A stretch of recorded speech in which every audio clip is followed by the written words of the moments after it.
very good. Yeah. I can taste the pineapple. The vortex, man. It's the way to go. I forgot that guy's name. Nico? I think so. Nico. Shout out to the Vortex in Sedona. Yes. Thank you for the Shout out to the smoothies. vortex. Let's see here. Give it a minute. All right.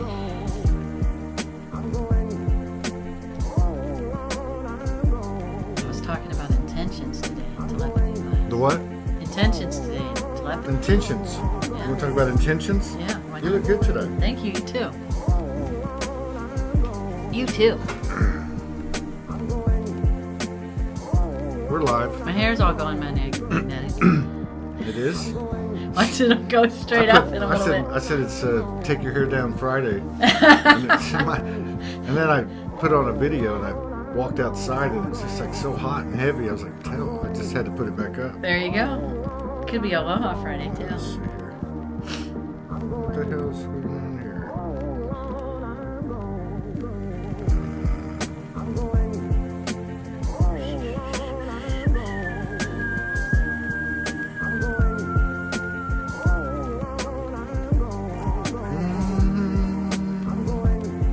Five in the house. All right. Let's get down to business. Let's do it. I'll turn the music off. Boom. Ashley Lee is in the house in Sedona. Woohoo! And we're going to talk about intentions. Yeah? And what? Telepathy? Is that what you said? Well, we could. I just completed that class. Oh, you did? Yeah. What class is that? At lightnet.org, we have a telepathy class for adults, and then we have another one for kids. Oh, that's your thing? Yeah, Zinka, Caro, and others. Wait a minute. Is it your course or you took the course? It's my course. I'm teaching it. Oh, you're teaching it. Or okay. Sharing it in teaching experiential awareness. So you're... I always got to get the dictionary out when I hang out with you. Oh, you're funny. So what does that mean? What does that mean? Let me check the sound. What does what mean? What does it mean? How does that work? What's going on, Gary Cook? Hadn't seen him in a while. What is it? How do you teach telepathy? How do you teach telepathy? It's kale, pineapple. What else is in here? And coconut water. Coconut water. Yeah. Yeah. Isn't that good? Yes. I had a kombucha, by the way. Oh, yeah. Ty gave me a kombucha the other night. All right. How was that? Yeah, I didn't know they had alcohol in it. Yeah, just a little bit. Yeah, I hadn't been drinking, you know. I went on the wagon and I was like, dude, there's alcohol in here. You just violated my commitment. Well, you get to recommit now. That's the fun part about it. Well, no, it's already over now. Okay. That period's already over. When the purging comes, you know, it's like you can't do anything. Oh, yeah. So it was pretty heavy yesterday.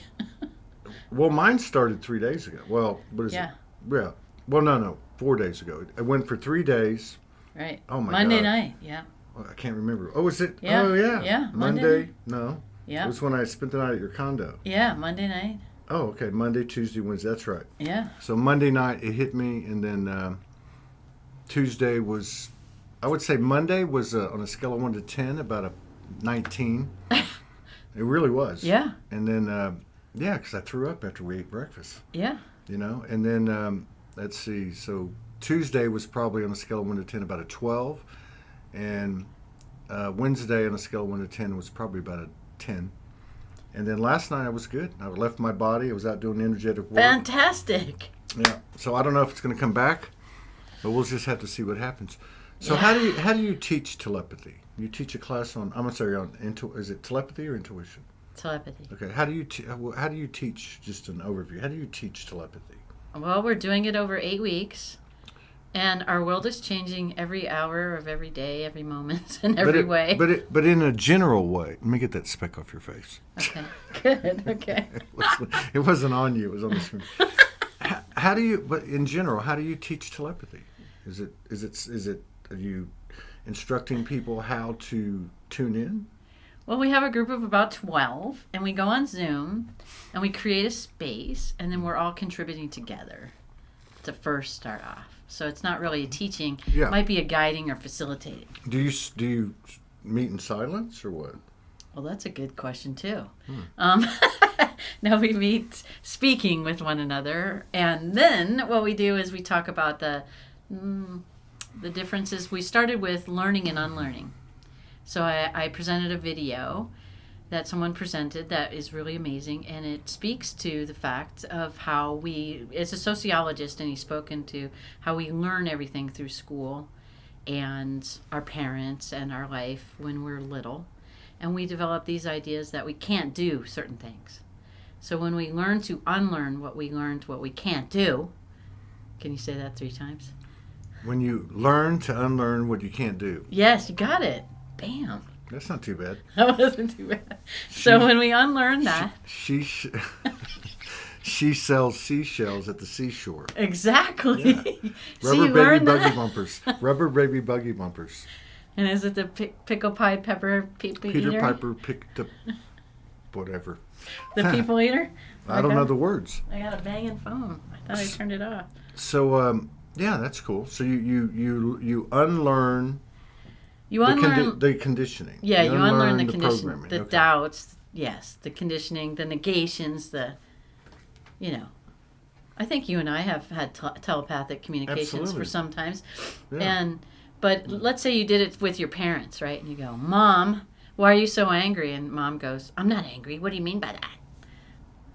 Well, you know telepathically that she's angry, even if she denies it. And maybe empathically in a few other ways too. But right? isn't that's coming online now though? Where when our thoughts our energy and our thoughts aren't congruent with our words. Yes. We're all picking it up. We're picking up on it with each other. Yeah. Which is bringing some judgment and bringing some. Just a little. Yeah, but I think we're going to get through that. I think we are, especially when we have conversations and opportunities like these to share amongst one another about what that is. Yeah. And so when they're not congruent, how do you handle it? Well, either I think we know when it's not congruent. Right. Like we really do. I think in this crowd we do. Yes. And I think maybe we don't admit it because we're in that pattern of behavior, but I think maybe what happens is somebody tells us.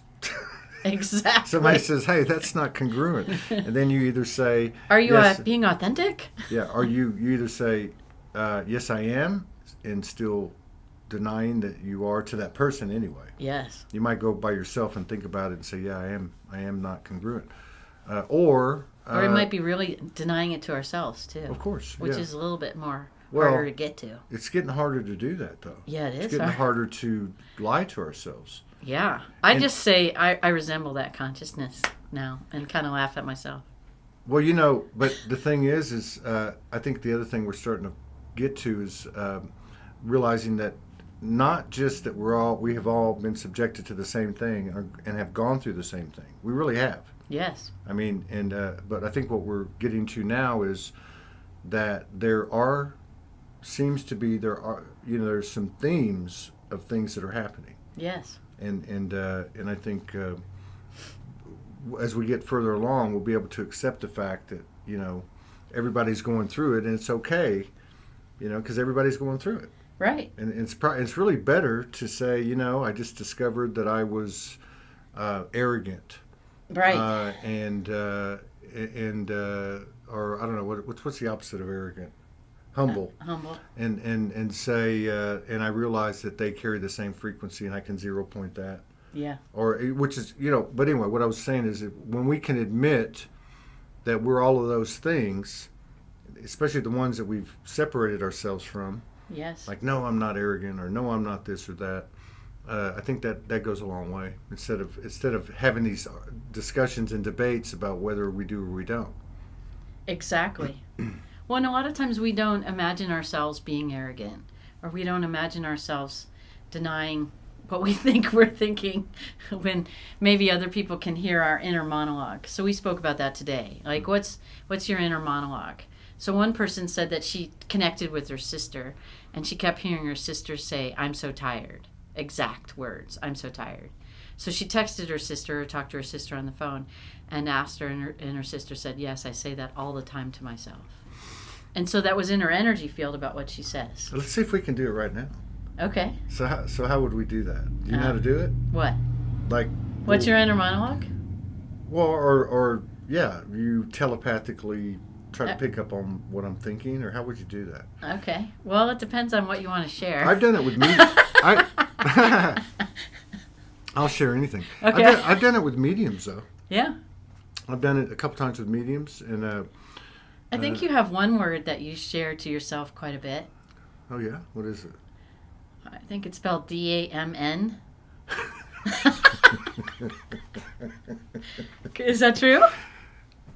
No, it's more like, well, there's a G-O-D in front of it. Okay. It's actually, it's all lowercase letters run together, G-O-D, D-A-M-M-I-T. Oh, wow. Yeah. Okay. But lowercase, it has nothing to do with the... See, the bots on Facebook can't get that one. So let me think. What do you think? Let me think what you might be thinking. Okay. You might have a dialogue. Yeah, what's my inner monologue? Okay, I say to myself. your inner monologue is, why in the hell can't these people get it? That might be true since toddlerhood. That's what I'm saying. Because you were born with so much awareness. Doing mudras in utero. You were doing mudras in utero. Yeah, I remember that. Yeah, I've met a changing that energy field inside. Yeah. Yeah. Getting ready to come outside. Yeah. Preparing. So in the what was the other thing you were talking about? Telepathy, and what was the other one? Or telepathy, and then intentions. Intentions. Let's talk about intentions. Yes. What can you offer us there? Well, I didn't realize it, but I was working with Zenka and Lightnut, and she has a ham radio class, and they're using ham radios to connect to non-human intelligence, NHIs. Mm. And that can be the whole gamut of everything you could think of, including ET contact. And so they're using these ham radios on a certain frequency, 144.101. 144.101. Why is that? That's just a special one that no one else has, like the airplanes and the Okay. federal stuff going on with whatever bands they have to use for radio work. Yeah. So we're using that, and then I got several of them, and I'm attuning myself to them, utilizing them. Now, as a telepath, I don't really need them, but I wanted to learn about how to utilize them so that other intelligent energy or communication can come through, start to chirp and talk on the radios, and share with everyone around the table, so to speak, or in the area, so that the communication is congruent from that non-human intelligence coming through, so that it's not misconstrued or misunderstood through my filter of telepathy, even though I clear myself as deeply as possible. So the intention part of it, the connection to intention, is that you're setting the intention to communicate. You're putting it out there with in the group, physical form. Yeah. Because like it sounds like the same as, like, let's say I go. They're a speaker, basically. Yeah, but let's say I go lay down tonight, and I close, and I relax and I connect, and I basically say, I'm open. I would like to, receive communication if you're interested, of the highest and best nature or whatever.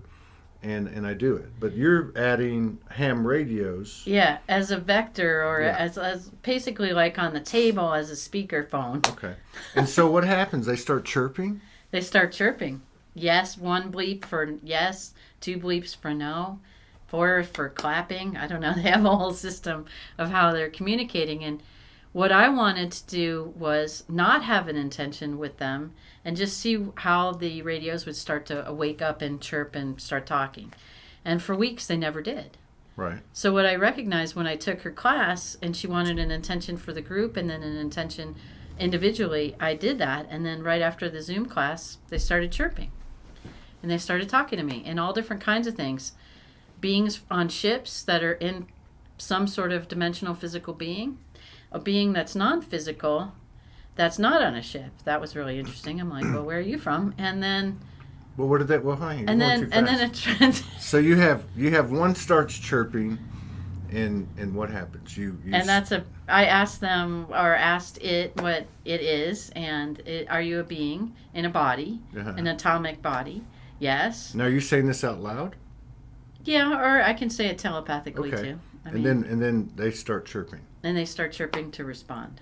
And how do you know what they're saying? Well, right now it's just kind of chirping, squelching noises. Mm-hmm. And so we're asking them actually to translate into English. So we'll see how they do. We'll see how they do. That's not going to help your telepathy if they're just speaking English to you. Well, I sense that the idea too is not only just to establish contact, but also to establish communication. Isn't it amazing? Everybody knows Bruce. Now, he's been on now 3 times, but for so long he's always been in the comments and in the chat room. Yeah. And everybody knows him. Isn't that awesome? Yeah, he's huge. Thank you, Bruce. Yeah, he was awesome yesterday. Did you see that? Not yet. Oh, he was great. I was working on that ascension headache thing. Oh, that's right. Yeah. And what about intentions with... So intentions, what I realized when I didn't have an intention and then I created one and then they started chirping with me, I realized, that's very interesting. If we don't create an intention while we're talking, mm-hmm. then a lot of the communication is not, first of all, connected. Right. Right? Right. And we take that somewhat for granted. Right.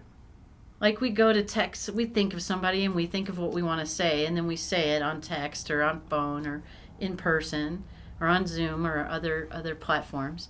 But we have some sort of intention and we may not have shared it with ourselves or with others. Right. And so the clarity of the communication gets diminished when the intention is lessened.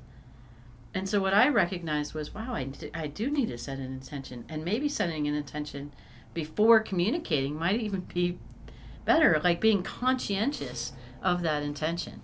Yeah. Just like you said, when you lay down and meditate, and I'll connect. Okay, so that connection is through an intention of connecting.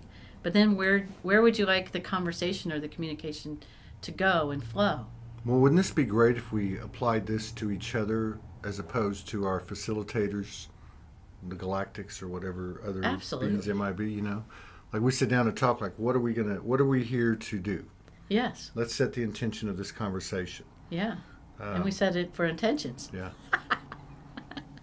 But this idea, though, and then Bruce Lipton, he talked a little bit, I had a little bit of tape on that, and he talked about creating an intention and then setting that goal in the future in advance now, letting it unfold, and then letting the universe share with you how it gets created. So that we let go of the attachments to outcome, or we let go of how we have to get it done. And then more can flow in that we ever imagined was possible. Yeah. I mean, you live your life every day like that. Right? Yeah. Yeah. Evidently. Evidently. Nothing's certain, but what. So in that formulation of intention, most of us, when we intend unconsciously, we're mostly focused on ourselves, right? On the me, instead of the we. Right. Like, I'm going to text you, Todd, because I have an agenda. I want something. Right. And then when you receive the text, you receive it in that wanting energy. And then you're like, well, do I want to give her something? And we're picking up on this now. Yeah. And it's okay if she wants something. Right. But what if I text you every day, 4 times a day, and I want? Then it becomes a little bit overkill, right? Or maybe we look at how we say it. Right. Instead of me saying, hey, what's going on? How you doing? And beat around the bush a little bit. Yeah. You know what I mean? And you see it coming, like a roundhouse, right? Or you just say, hey, you know what? I would like to collaborate with you, or I want to ask you something, and I'm not attached to your response, but I'd like to do something, and I could use your assistance. Right. Like, how do we start with the text, or even the mental text, right? Or the feeling, empathic text, or text on the phone, or wherever, email. And what would we like to say? I'd love to connect with you in a heart-centered way. Yeah. How are you doing today? Yeah. Yeah. Right? That's not normal communication yet. But wouldn't that be amazing? Because then we could validate the way we really feel when we're texting it. Well, and then Yeah, it's kind of a fine line because there's a lot of nonverbal communication taking place. That's the telepathy. That's what we're picking up on. The intuition is getting stronger, but there are things that might help us if we explain it. Yes. And be direct. Yeah. I had a friend call me a couple days ago, and I was sitting here, and I love him to death. I love him, and it had nothing to do with him. And he calls me, and I'm talking to him, and he's going on, and I just looked at him. I said, I don't feel like talking. He goes, oh, okay, man, no problem. Wasn't a big deal. He didn't take it personal, and it wasn't personal. I just didn't want to talk in that moment. I was doing something. Right. So maybe that's what we got to do. Just be direct. Right. Instead of avoiding that directness. Yeah, because on the phones, it's funny when you call somebody and you're busy or you don't want to answer, and it lets you have 3 choices, and you can do a custom text if you want, and it says I'll call you later, and that I'll call you later, you can totally tell what the person's thinking when you respond. I'll call you later, right? I mean, I can tell. It's pretty amazing, and I'm like, they're busy, or they don't want to talk to me, or they don't want to talk to somebody else, or whatever it is going on. But it does. It further delineates or gives an illustration of what our relationship is about. And so then we can take it, instead of responding or getting reactive to it, we could say, that didn't go very well. How could I cultivate the relationship a little bit more? Maybe I could be more authentic. Maybe I could be more present to tuning into them on how they're feeling and being in the moment before I dial the phone. Oh, that's a thought. Right? That's a thought. I do it all the time, and somebody in our class said, I like to remote view and see how they're doing before I text them or give them a telepathic message. And I said, I think I do that a lot too. But I'm also, we're around a lot of people who are energy sensitive. And people don't like it when you remote view because they feel watched. Well, I mean, and here we go. Here, let's sidebar for a second. Okay. What is the relationship and the importance and the pertinence, if there is any, or let's just say the what's the right word? That would work. Of imagination to our telepathy and to our remote viewing. You know what I mean? What is that? Is imagining versus it actually really happening? No. Okay. I'm saying if I go to remote view right Yes. now, Yes. I'm going to your condo because Okay. I've stayed there 4 or 5 times. I Okay. know it very well. I go into the den. I sit on the couch. Right. I take my boots off. I lean back and I put my feet on the coffee table, and I'm just sitting there.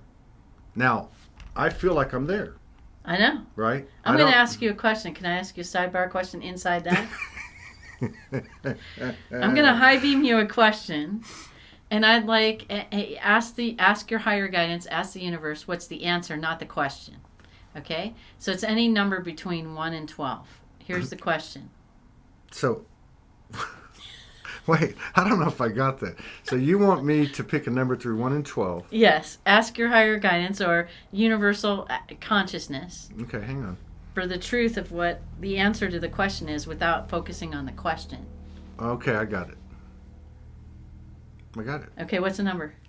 You're supposed to guess. Oh, no, I'm going to... 3. It's a 3. 3. Yes. Wow, that's interesting. Why? Because I asked you what dimension of your physical body did you bilocate to the couch in the condo? Well, I didn't understand that's what you were doing. I know. Then you didn't want me to... Okay, you just wanted to pick the number based on a question I didn't know what it was going to be. Yeah. So That's another form of telepathy. So I was in third dimension, and I went to sit down. Yeah. Okay. Did you bring yourself back? I'm kind of in both places right now. Isn't that cool? Yeah. Is it quiet and dark in there? No, it's not too dark. I just turned on the fireplace. Awesome. Yeah, got a nice fire going there. All right. Warming Cool. it up. Yeah. I have the vent open, so that's good. Good. I'm glad you told me that. Oh, God. Because Okay. we're in 3D, right? So here's another one. I'll throw this one at you. Did I already tell you this?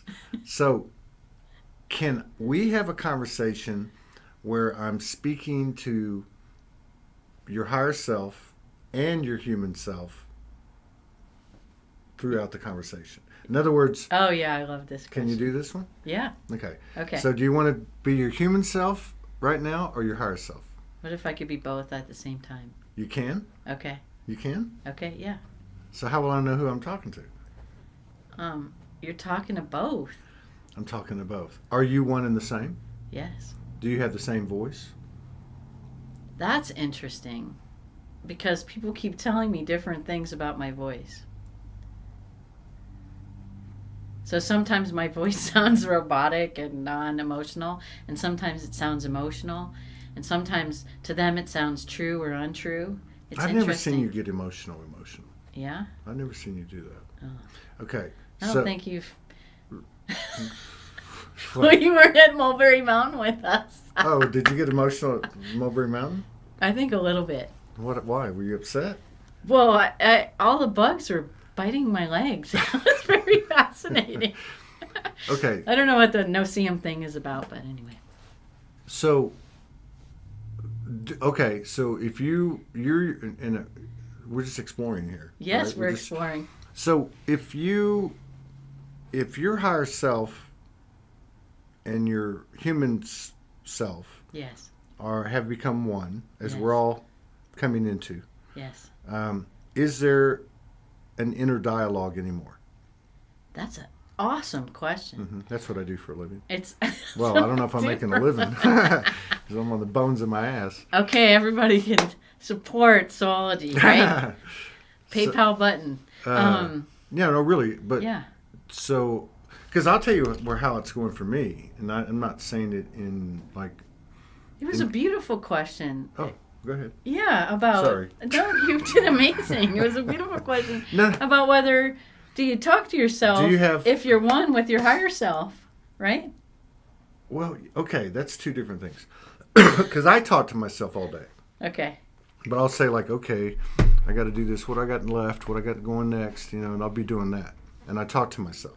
So Okay. are you talking to yourself or are you talking to the machinery that you have a to-do list running instead of a No, post-it note? I think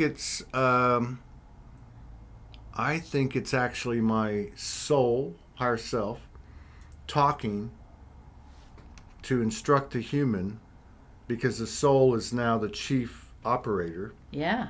and he doesn't know how to do it. Yeah. On Right. the inner He boardroom. doesn't know how to do like 3D stuff. Yeah. You're in the CEO seat, the chief energy officer of your inner boardroom. But what I do notice is there's really very little now. But I mean, over the maybe, I don't know what the time period is, but let's say the last couple of years, or even the last year, that there is really more silence. Much more Yeah, silence. it's just silence. It's not like I get caught up thinking about the old, like your imagination running wild with the loops. Yeah. Like You know say- how I silenced that? How? Well, I first had the intensive care unit to work in, so that helped a lot because that was a lot of conflict and a lot of trauma and challenges. So what I did was conflict resolution all day long, every day, 300, 400 times a day.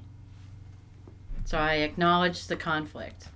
I acknowledge I'm around angry people. I acknowledge I'm around desperate people. I acknowledge I have a conflict with sadness and sorrow, whatever it is. And then I release my self-judgments about that. And then I release my judgments that I'm flinging out into the energetic field. Mm. And then I release the judgments of others that are contributing to it about their own selves. Like, there's nothing I can do. This is what we have to deal with. Stuff like that. So what it does is it starts to drop all the judgments out of the field. Mm-hmm. And then that's the zero pointing. And then I forgive myself for having judgments. I forgive everyone else for having judgments. I move into I'm complete with this issue. Right. Even though it keeps coming, I just keep doing it and keep doing it until the whole space is clean of judgments flinging around. So I guess 0 point is the field of 0 point. The expanse of the 0 point is also the same as the expanse of compassion. It surely is. Yeah. It surely is. And when the whole space is filled with compassion, our divine light, our divine spark, our divine love just starts to emanate naturally and organically. So let's take an example that we know about. We don't have to go into detail. Yeah. So nobody knows what we're talking about. But a while back. Yeah. What was it? 2 years ago. Okay. We had a bunch of people come here, Yeah. and some people were starting to try and have an initiative. Yeah. They were starting something, Yeah. and some people collaborated with them. One of them was you, Yeah. right? And there was some dualistic components to what they were trying to structure, and it eventually didn't work. Right. And you, being a expanding soul that had to speak the truth and discern and do what was best for you, you parted company. And it wasn't. Yes. And this is very common in all of our lives. Right. You have a little bit of friction and you go separate ways. Yeah. How long did it take you not to have any judgment or charge toward anyone involved? After the departure occurred, Well, yeah. probably 2 to 3 months of continued work inside myself. Wow, about releasing. That's very honest. I recognized that I had a huge attachment to the outcome. I wanted the system and the structure to be incredibly successful. Yeah. And I wasn't the one driving the structure. Right. So I was a participant in driving the structure. And I recognized that my participation was not well oriented to other people's attachments to outcomes. So in general, if I hear you right, the way you cleared it was you came off of focusing on the people that were directing the structure. Yeah. And you went to yourself and said, I had expectations. Yes. And because I had expectations, I find myself where I'm at right now. Yeah, it's where I recognized I needed to let go because it wasn't working. As much as I tried, as much as I supported, as much as I zero everything in myself and all around the environment, it still didn't render what I felt would be positive for everyone. Right. So then in that aspect, I had to let go. And when I let go, I recognized how much attachment I had to the outcome. Yeah. And we don't really realize how much, sometimes when we're deep into it, right. we don't realize how much we want things for people to be successful. You're right. And okay, I lost my thought. It's okay. It's okay. Yeah. So in that process, what did I do? It took 2 to 3 months to really let go of what I consider the pain and suffering of the non-successful outcome. Yeah. Okay, I know what I was going to say. So you get to the end of the road there, and you bring it into 0 point, and you go, whatever all that was, what's important is I had an expectation, and that created an imbalance in myself. And I was aligning with... I was giving more than well, first of all, I wasn't opening like Ty teaches. Yeah. I wasn't opening to receiving first. Right. I was open to giving first. Right. So I gave, and didn't recognize I wasn't being replenished. So then the relationships start to become significantly unbalanced. That's when you hit that person. No, I'm kidding. But what I'm saying, on how you call hit. But what I'm saying is, it's like you get to the end of it, because we can all relate to this. Yeah. And you say, and you take it into yourself. Yeah. So it all goes away, and you say, oh, wow, I had expectation. Therefore, I was attracting a like energy.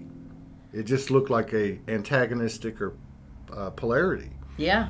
But I think we all got into a big soup of all givers and no receiving. Right. And it was all kinds of, the group was all kinds of imbalance. Yeah. But the thing that I'm saying is, then it might be something like this. You go, okay, well, now if I had gone into this situation with no expectations and being open to receiving first, I don't know what would have happened as I stand here today. I actually had that in the beginning. Had what? Had no expectations and was open to receiving. But you were. You just said that you were giving. Oh, but that's what evolved. Okay. Yeah. Okay. So what I'm trying to say is, if we get to that point, we don't know, had we not had expectations. Yeah. Okay. We don't know if our soul you know, as the amplifier, the transmitter that it is, could have changed the whole dynamic. It could But have. we also have to be open to that it may not have changed anything. Yes. But the important thing is that we found out that we, at some point, had expectations, which then just basically fucked everything up.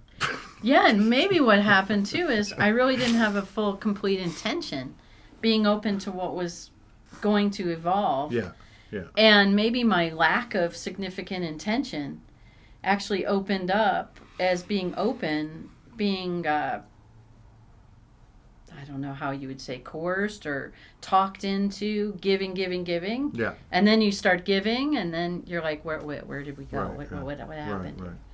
So being cognizant, I sense that when we recognize that we're open for receiving and we receive from the universe, whether that's from that direct person or group or it's something else, and then we have a shareable wave, right, of energy, as shareable resources, then that becomes natural, and then we start in a cycle of reciprocating returns rather than I gave you and what do I get in return? Yeah. Well, essentially, everybody shows up and shares what they have. Yes. And there's no hierarchy. Yes. Which is something that we're working out. I mean, like Yes. even at Soulogy, with what we're developing, it's meant to be a round table of spirituality. Yes. There is no head of the table, but we've got to get there. Yes. You know what I mean? Yes. So I don't really see, like, for instance, that there's a hierarchy. There's just certain roles that are held. Yes. And that are kind of assimilating. Yes. And they've got to find organically their form. Yes. You know, so if I use myself as an example, you know, it might turn into something like this. Like right now, I'm the juice, right? I mean, Yes. it's something I do. I've been doing every day for 11 years. But as the pieces come together, if we're sharing and showing up, then my role would substantially and will diminish. And I will fall into what is most in alignment with myself. For instance, it might fall into that I am on camera less. Maybe I have a show or two a week, and I'm a producer in the background, gathering data in the form of the expressions that geniuses and artists put together and putting them out, you know, to broadcast. When you hold that space, right, for assimilation to start to occur. Yeah. And then everyone else can fill all the roles as well. Yeah. Yes. Well, I think the other thing too is that regardless of where it's at in its development, because, you know, like if I use an old business reality, like from the old, it's, you know, you kind of go through stages of like fragmentation, and then cohesiveness, and then synergy. Yes. Right? And what were we talking about? I got lost in We were that. talking about Soulogy and how, you know, it's becoming organically built Well, in okay. everybody's roles. Yeah, I'm just talking Are about, kind of well, we filling could use in. Soulogy as an example, but I mean, it like, okay, what I was getting at is regardless of what level of evolution it's at, whatever the enterprise is, and we'll just use Soulogy as an example, regardless of whatever level of evolution it's at, and whatever role, let's just say you or me or whoever it is playing in that moment of evolution, the one thing that can be a constant is how you or I or whoever it is carries or bees that which we're trying to attain Right. on a collective level. And so we're going to have these interactions and events and occurrences and situations as we do in our life, to where we're working it out and refining ourselves, and you know, but the important thing being, this is one thing we can all do. Yes. We can all adhere and be that. Yes. You know, Yes. because it's the same equation every time. Is this serving me and you and the collective, whatever that may be, equally? Yes. Yeah. And everyone listening, everyone participating, either live and pre-record or in the ethers. I mean, I sense a lot of people already know that we're live right now, but may not be on the device to view it or hear it in the moment. Because they're telepathic. Yes, because they're telepathic. They can hear the transmissions. So, okay. So, have you, so you went through, now, the purging that you're going through, because a lot of people are talking about it right now. Yeah. Is it, like, mine's just I seems... went through value. Valium. Value. Value. Valium, yeah. The Valium would have been helpful, I think. So, okay, so this I'm is what just this is kidding. where my question's going. I'm glad you brought that up. So this is where my question's going. Like for me, it's been very physical. And I was asked, "What do you think it is?" And I said, "I really don't know." But because I don't really know what it is, because I think it's all based on self-value and the whole trip. Yeah. Every component of it. So that's a very general way to answer it. But what I do know for myself is that as this physical release is occurring, stuff is coming in, there's more clarity, even though I Yes. don't feel too good or whatever the case is. But in your case, you had the physical issues. Yeah, I had a severe headache. And then how did the whole value thing come? Did you work on it while you Well, were... the value came, I sense that, we're in a rhythm on the earth. And there are fields of collective. I'm looking at the mountain outside. The collective. That's Mount Wilson, by Isn't the way. it? Yeah, Mount Wilson. Or Wilson Mountain. I don't know which one. And Thunder Mountain around the Thunder corner. Mountain's over there. But working on so it's like calling us. It's really fascinating. Yeah, I talk to him all the time. What does he say to you? Does he talk about value? No. No, it's not like that kind of talk. It's not words. Yeah. Yeah.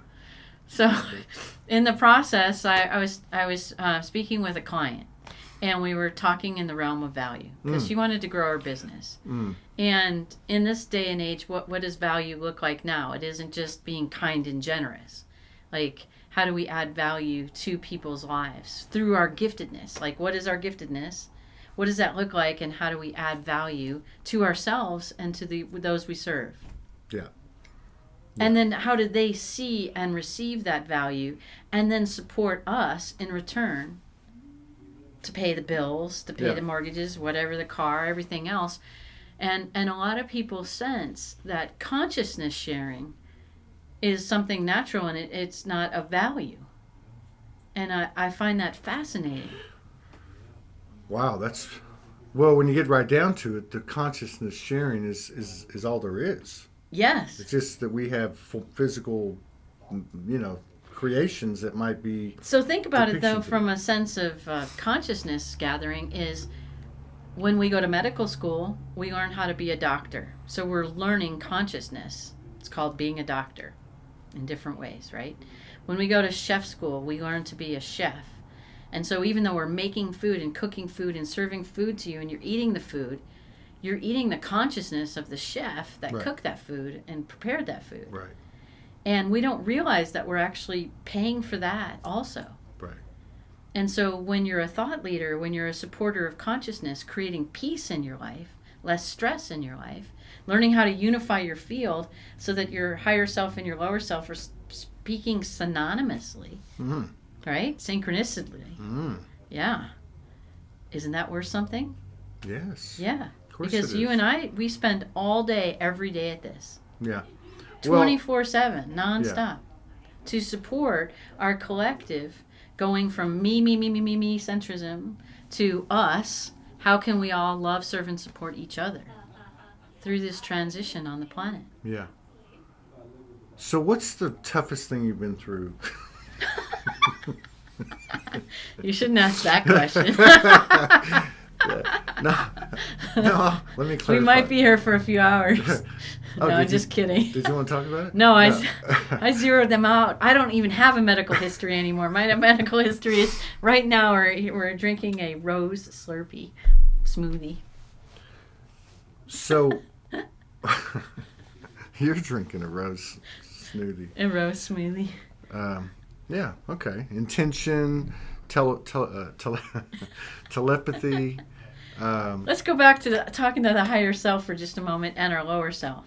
Okay. Because you spoke into it really eloquently about this idea that when our higher self comes into coherence with our lower self, and whether the soul self wants to know how to do, 20 different things to get a podcast going, right? Or the lower self wants to know what would be inspiring to bring through for everyone to listen on the podcast. Right. So that's a synonymous sort of, even though the roles inside of ourselves are a little bit different, they serve a different purpose, they bring to that collective called you. Right. And then a lot of times when you're by yourself now, or we're meditating, it's amazing how quiet it is. Yeah. And even during the day peaceful. now, to me, it's just like there's not that clutter, that mental clutter. Yeah. And then people ask me, are you doing anything? And other telepaths, and I'm like, yeah, I'm doing a lot, but I don't have to speak or think about it anymore. I'm in coherence with it. Yeah, Ty and I were talking about this last night because we went into the studio, and for 90 minutes, we decided we were just going to let it go. So we had I wasn't reading words, and so all the words were freestyle. And he put beats on and everything, and we went through it, and there were some absolutely amazing moments, which I'm sure we've recorded some of it, but that's not the point. The point was we came out after probably an hour, and we went outside. We were talking, and we were like, holy crap, you did this and you did that, and like we just let go, and without fear, but there was bumps in between and this and that. We'd laugh and giggle and break it up or whatever. But when we went back in, he put a beat on, and man, we were like flawless for like 5 straight minutes. And so then we were talking about it later, and he goes, I can't figure this out. Like, it's not intuitive and it's not conscious thought. And I said, yeah, it's like the space in between. Yes. It's like this space where it's not intuitive and it's not conscious thought. It's almost like you're a pure channel. You're lost. You're not even aware of anything outside of you. You're being your pure formless awareness. And I think that state. I think that part's still on the couch over in the condo. Just kidding. That state is the state I believe that we're actually going to be walking through life. I do too. And it's beautiful. And I think there was something happened last night, which again, I'm going to connect this to what I just said, because I said this earlier, and I was telling him about it when it happened last night. There was all these events that happened within a very short period of time, and it was right before we started, and it felt like a huge timeline jump, like the biggest one I've ever had. And 5 minutes later, a new friend of mine, who I had never really talked to, she's going to come on the show this next week, just out of the blue sends me a note and says, there's some major timeline shifting right now. So it was exactly what I had just said to myself, right? So it was very profound. Now, what happened was I was standing here talking to him, and we were talking about some things that had just stuff that we were involved with. And I don't know what it was, but in that moment, I could feel my Kundalini energy just start doing its thing. And I thought, wow, this is interesting. And I'm kind of the observer. I'm feeling it. Yeah. But then the same thing happened with a couple of message exchanges. And I thought, wow, this is very interesting. So it kept going from one person or one situation to another. And I thought, well, are we going to be in this semi-stimulated, state all the time? Is it always going to be like, as our creativeness, right, is shining through. Our light is lighting up inside of our bodies. We can feel it generate energy, right? That sun inside of us, our star energy, as the kids call it, right? And that opportunity, and maybe going back into the realm of value and what that meant, I really sensed and recognized that we're all struggling in all these different dimensions about what is value. What is value to me? What is value to you? What is value to you with me? What is, and so on and so forth. And it all back and around.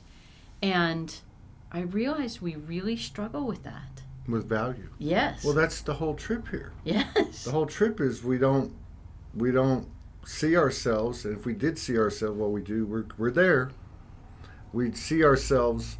If we don't see ourselves, which means we're not present with ourselves, and we know the whole story, conditioning, distraction, distortion, the whole 9 yards, then how can we love ourselves? Exactly. You know, and that's really what it comes down to me. You know, it's I go, you know, I look in the mirror and say, dude, like I met that lady last night. I don't know if you watched the show earlier, but this I went to Safeway, and this like you, this very diminutive lady came out, very well dressed, about maybe 60, 70 years old, very well dressed, like going to church dressed.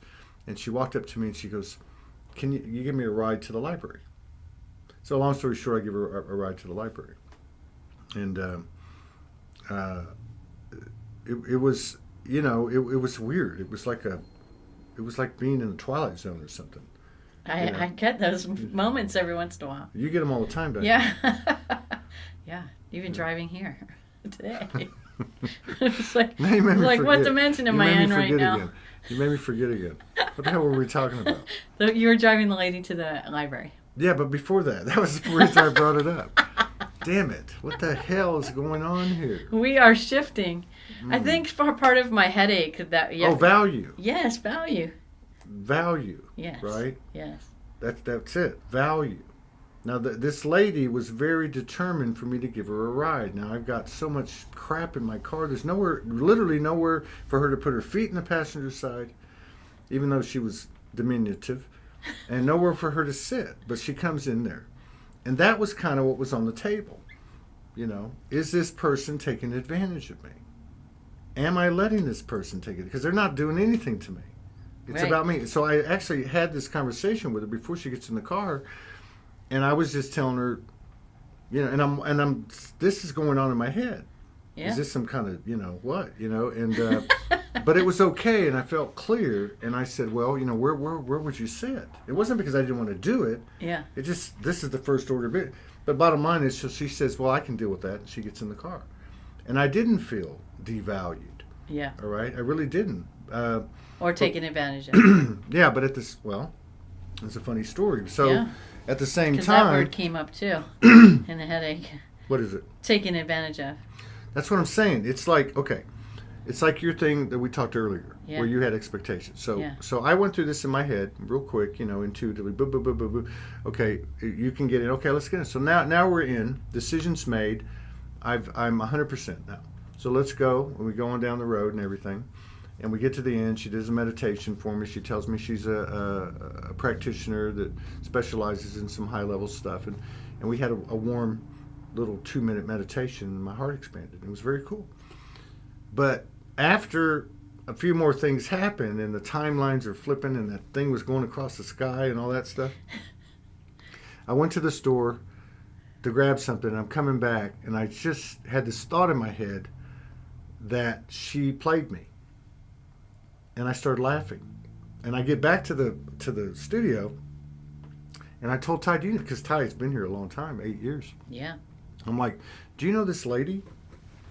So I started describing her, and he goes, yeah. Does she have, like, you know, silver hair about here? Oh yeah. She's known for getting people to give her rides everywhere. So I thought to myself, this lady might not even be a healer. She might just dress up every day to get free rides. But that's what I did. I laughed about it. I had accepted it in the moment, and I realized that it was one and the same thing. It doesn't matter if she was playing me or if she was 100% legitimate. Right. I had a heart expansion, and it didn't even matter which one it was. Right. You know? It's weird.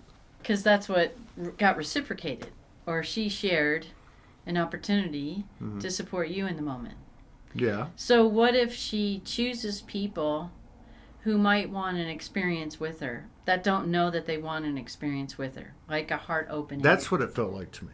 Yeah. It felt like she wanted to have an experience, or me to have an experience, and she was determined to make that happen. But at the same time, it could be she played me. It could be. Yeah, but it doesn't matter, because what mattered was the experience that I had. Well, because you had a physical experience giving her physical one, getting in a car. I didn't get physical with her. You put her in your physical car, right? I'm just messing or she with put you. herself in your physical car. Yeah. Okay? And then you used physical gasoline to drive down the street to drop her off at the library, right? So you used physical resources, technically, and your whole being body, right, to transport her from one place to another. Yeah. And so in return for that, she gave you a metaphysical gift. Yes. And a double entendre, or a double, what is it? Well, like a polarity as one, like a Right. paradox, like a paradox. Right. I had a paradoxical experience. Yeah. And so she reciprocated versus just, hey, can I have a ride? I'm going to bum a ride. I'm going to get a ride, and thank you very much. And I get out of the car and go to the library. Right? So it was a little bit different. But do we value those metaphysical experiences with each other? Do we value every experience with each other? Because every experience is a metaphysical experience. It sure is. I'm so glad you talked that, because physical is metaphysical and metaphysical is physical. So it's kind of funny.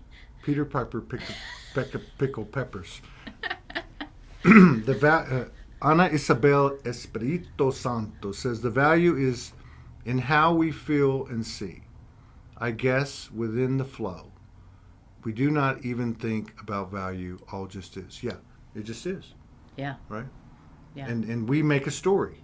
We Yeah. want to make a story. Not like this is different. Not what I'm talking about with a story. Right. A story is something that you hold on to, and you won't let go. Right. That's a story. So I have a question. Because there's a difference between a story and experience. Exactly. The experience is what you're talking about. Everything is a metaphysical experience. Yes. Physical and metaphysical experience. But a story is an attachment. Yes. And so that's something I think we're working out too. Yes. It's the experience that has value, and that experience can continue to evolve and expand. Yes. With two or more people, right? Yes. Where the story cannot. It Right. will be stagnant because Right. there will be prejudices and biases and resentments and all the other crap that goes And maybe with a it. little emotional attachments. Maybe if you're Spanish like me and you have a hot temper. Well, there's this idea, for example, like everyone doesn't think twice about paying a doctor when you go see a doctor. They see you for 10 minutes and usually they write a prescription or decide to give you other diagnostics, right? And that's your healing adventure, right? It's being told what you have, how to take care of it, and what to take to make it all better. And we have no problem paying for that. Insurance and co-pays and all of this stuff. You don't. But then You don't have a problem with it. I don't have a problem with it. I do. I don't go to doctor I anyway. don't either. So, but I'm saying that, but people call you and say, I would like a healing with you. And then they say whatever it is, you share what it is, you share the root cause, you actually help them reframe the root cause. They actually change their mindset, they change their emotional charge to it, the energy in their body flows differently, and their situation physically heals. And then all of a sudden, well, that remote healing that I had isn't the same as going to see a doctor. And so for me, it's fascinating how we judge what is real, what isn't real, what is valuable, what isn't valuable. Mm-hmm.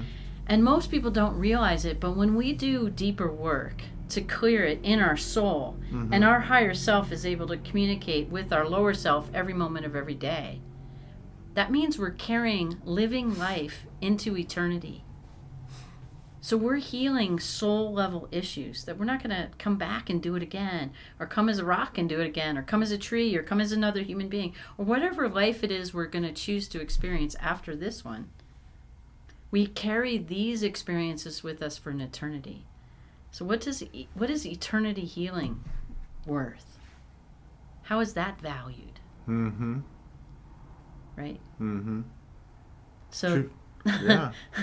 Yeah, that was a high five, man. That was a good one. So in my headache, what I was working on was going into the oneness of the collective, of the human collective, and understanding what the deeper essences of value really are about.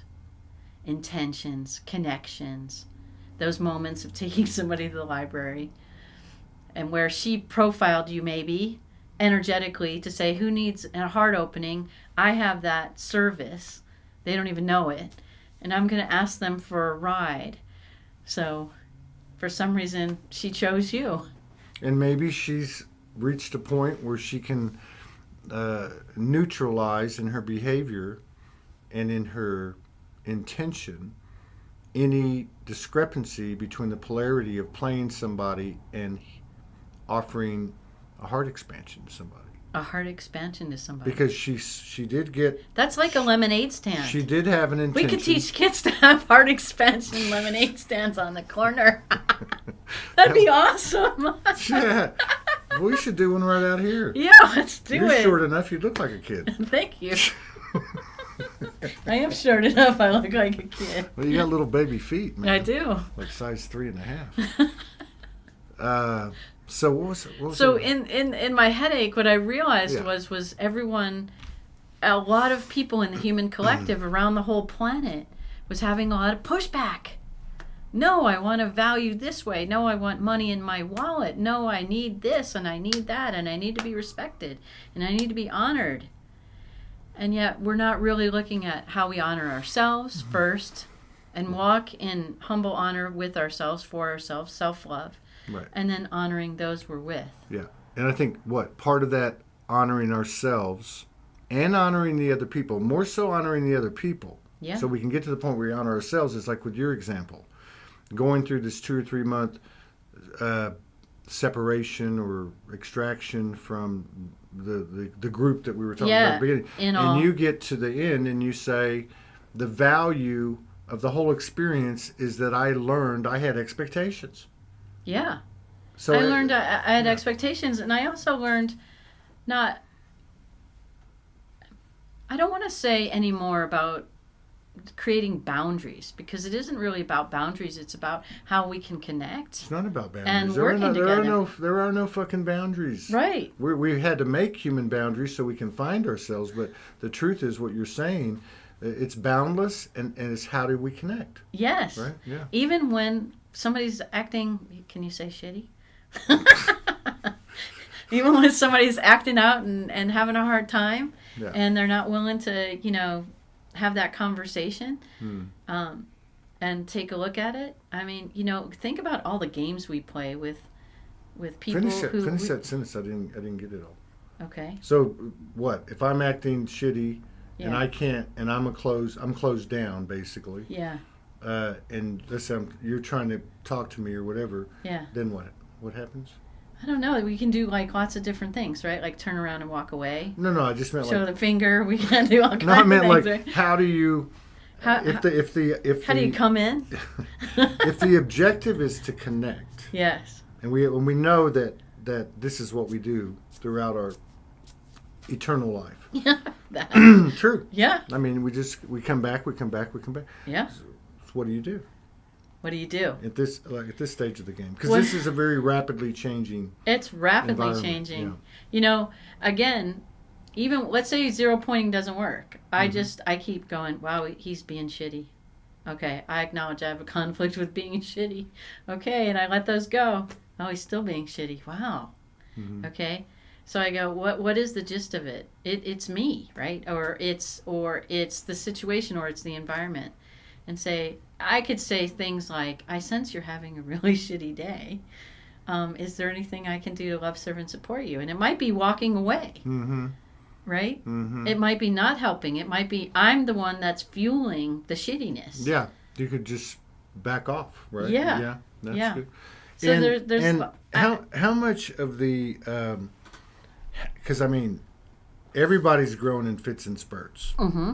and we're all being brought down to the same level. Yes. We've talked about this stuff for years, but I don't think we really actually walk the talk, because there's too much superiority, too much inferiority out there. But with everything that's happening now, like even since the summer, the energies are just compounding. Yes. Is how much of our angst it's the energy. It's not you. Yeah. It's not me. And here's the thing. Yeah. Now and forever behind us, Yeah. it's always been the energy. It's all- always been the paradigm. It's always been, you could say, the patriarchal, even though that's getting kind of old. It's always been the programming and conditioning. Yes. Therefore, you haven't done anything to me and I haven't done anything to you. Right. We're just two souls in a human body expanding ourselves, and therefore expanding the universe through the human experience, which is the toughest experience in the multiverses. And It really is. And I sense, talking about your heart opening experience, the more we open our hearts individually, we can't help but really connect to the collective. True. And so we're all connecting to the collective, whether we call it the collective or collective consciousness. I mean, So in essence, we all have the opportunity to expand the collective, no matter where we stand, no matter where we are in the world, no matter Yeah. what our stature is by linear means, by opening our heart more. yes. Period. So Which would is, love to share something about that, about the collective consciousness. And No. no, okay. No, go ahead. And the egoic collective consciousness, right? So there's different levels of consciousness that we walk into or experience. And I realized in a meditation, remembering my birth, remembering 3 hours in after delivery, my gut and colon just started acting funny and really painful. And somebody said, you had a walk-in at birth. And I'm like, a walk-in? This is so funny. Like, what is a walk-in really? Like, what is an entity, right? We were talking about that the other night. What is an entity? It's a thought form, ultimately, right? It's a consciousness cluster. So what entered me at 3 hours old was the egoic collective consciousness. And I recognized it because I'm like, my gut hurts so bad right now at this age group. And I go, what is that? Being 3 hours old. And I said, what are you? And I'm the egoic collective consciousness. Because I was handled by the OBGYN who delivered me, the nurse, and my mom, the 3 people in the delivery room. And they were still in the delivery room 3 hours old. And that collective consciousness in the hospital was coming into my body physically, energetically. And I was taking it on. And it was very, very painful. And I didn't realize what it was. And then at 5 hours old, I was fed. I felt force-fed because I wasn't designed to eat food. And so I wasn't born to breatharian parents. So I didn't realize I had to learn to accommodate my physiology to different ways of being. And then at 11 hours old, after a little baby newborn nap, I woke up and I had a big fit. I'm like, why am I here? And I started having asthma and guppy breathing and acting funny. And they thought I wasn't going to live. Can you demonstrate guppy breathing? Oh, wow, that looks pretty intense, actually. For a newborn, yeah. And so that was kind of my little plight. And a lot of times as newborns in utero and young infants, we play out a little bit of our spiritual issues that are going on. And that's why so many babies have different temperaments. It's not just the personality or the womb experience and all of that. It can add to it. But it really is the soul expressing through the human body. That's a good point. And Because we don't know really how to read that yet, or we're learning how to read it now. So, question and an example. So that's something to think about. What was our energetic disposition when we came out of the womb, right? Like, think about it. Like, there's a lot of narratives or commentaries where they're saying, "Oh, I was perfect," when I came. I was pure from the human definition, and then I got conditioned, and I got programming at 3 hours old. But what you're saying is that we already have a certain energetic disposition when we're born, because that's really has to do with our soul lineage and the path of our growth as a soul. Yeah, coming in. Right. I made the commitment to end pain and suffering for all of humanity in this lifetime. I think we all did. I think we all did too, quite honestly. I think we all did. And I think that can be played out in different ways, like a chef or a doctor or a nurse or a soul caster. Soul caster. Caster. And so there are those opportunities, but then when does that egoic collective consciousness come inside of us as a walk-in, right? Because it's not natural. It's a kind of an unnatural state because it's our fear that really enters the body. And then how do we deal with that fear? How do we manage that fear? How do we work with our energy in a way to recognize it and be able to release it? Yeah. There seems like there's a lot of things that are evening out now. because there's one thing that I did pick up on during this purging that wasn't, like what I guess would be normal, or, going back to, well, I guess it all goes back to value. So I started to have this understanding that, or this remembrance that from an early age, like I'm going to say probably 10. Okay. Understanding that you weren't wanted in a certain environment where you lived. Yeah. Who you lived with, right? Yeah. So outcast. Well, just imagine as a child, and you've been there. I had that. Probably everybody's been there, and so what I'm saying is like, okay, for me, and I have nothing but love for these people. It's not my parents, like a lot of people. My parents divorced, and then my dad remarried, and they had a kid, and I went to go live with them, and it became obvious to me, 11 and then 12, and then 13, and especially as I got up to graduate high school at 18, that my stepmother didn't want me there. I wasn't wanted. I was, you know what I mean? Like it was You were an extra. An extra, like you're a piece of furniture or whatever now. And it was one of those things that as a lot of these things we pick up later, but this came up. Yeah, it was unconscious. This came up in your telepathic world. Yeah, it came up like 3 days, during this 3 days of purging. And then I started to think back to the last few weeks, like from the summer, really. Leaving the home, the residence, stuff put in storage, doing a festival, winning a free trip to Houston from Arkansas, which was quite exciting, and all the things that happened, coming back to Sedona. And I went on that 6-day sabbatical, and I was being told everything's going to be removed from you. Every dollar, every possession. And who was talking in your boardroom about that? Me. All right, you. It was me. Yeah. Me saying, this is what we're going to do. This is what we're going to do. But here's where it all came together over this 3 days, is I realized, because I thought, well, I'm being prepared for something, which is true. Yeah. Right? We're all being prepared.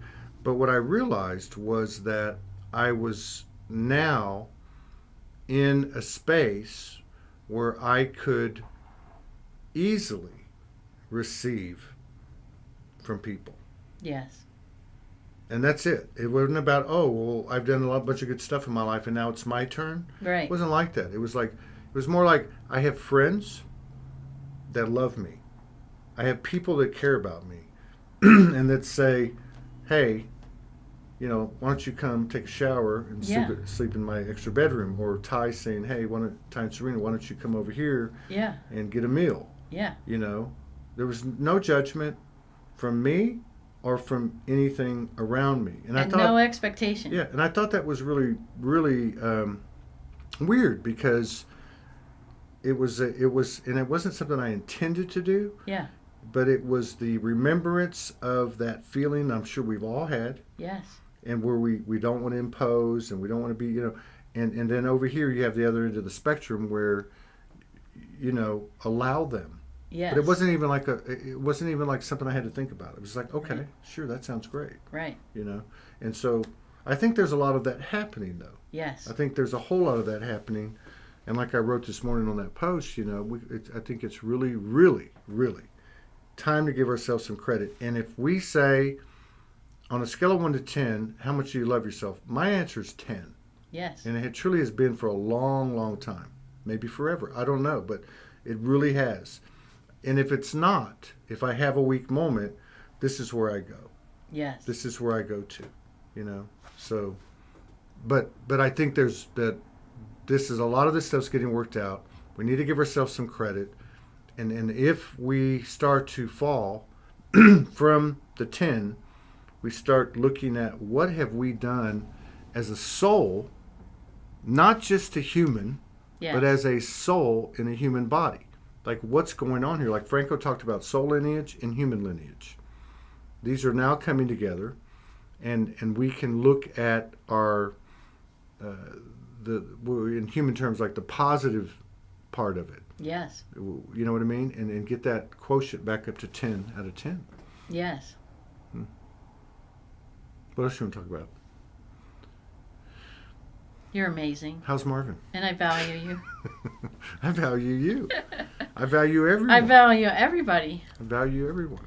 And I value the lady that probably did a number on me yesterday.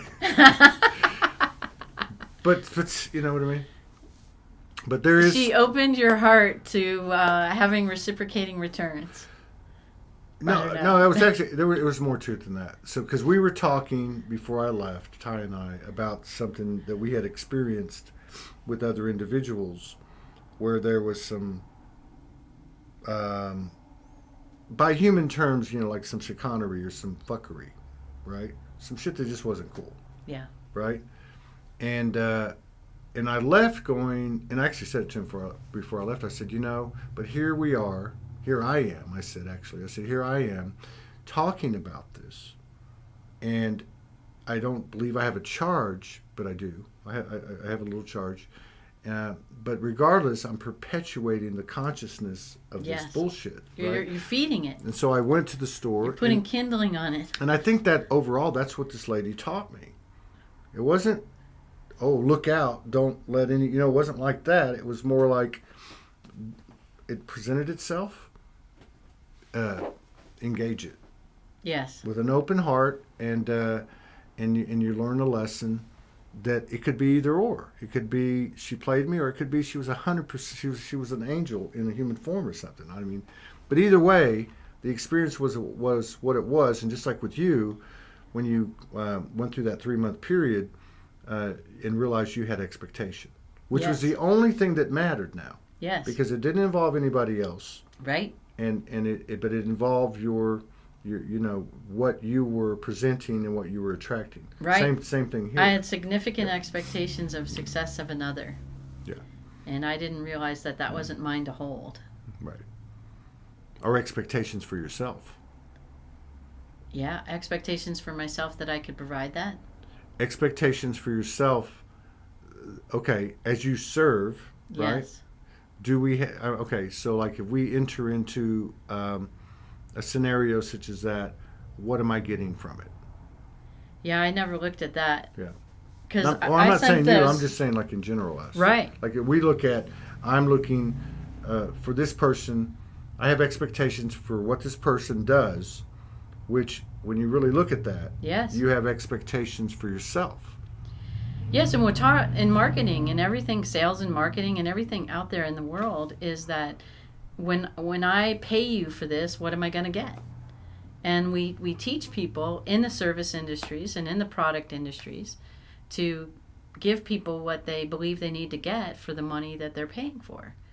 And so it's a very fascinating thing because have we really valued what we're getting? For example, like the chef. Are you at the restaurant, are you paying for the food that's served that you're going to put in your mouth?